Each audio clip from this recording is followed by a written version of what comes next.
Hello दोस्तों, नमस्ते, प्रणाम। मैं हूं ममता यादव। मैं जा रही हूँ एक नाच गीत सुनाने। कैसा लगेगा कमेंट में बताइए और मेरे चैनल को सब्सक्राइब कर लीजिएगा। अरे पतरी कमर लचकवलू गजब कई दिहलू ये गोरी। पतरी कमर लचकवलू गजब कई दिहलू ये गोरी। एही रे कमरिया पर मौज लहिलवलू। एही रे कमरिया पर मौज लहिलवलू।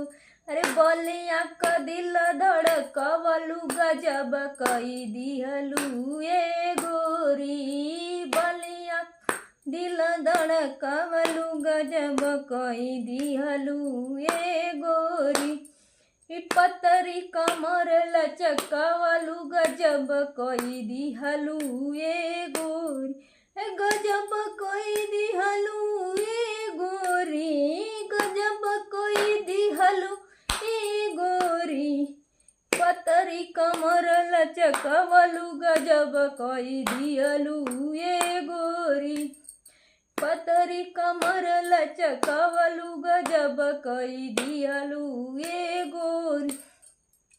एही रे कमरिया पर आजमगढ़ हिलवलू। एही रे कमरिया पर आजमगढ़ हिलवलू। देवरिया जिल क दिल धड़कवलू गजब कई दिहलू ए गोरी। देवरिया जिल क दिल धड़कवलू गजब कई दिहलू ए गोरी। पतरी कमर लचकवलू गजब कई दिहलू ए गोरी। पतरी कमर लचकवलू गजब कई दिहलू ए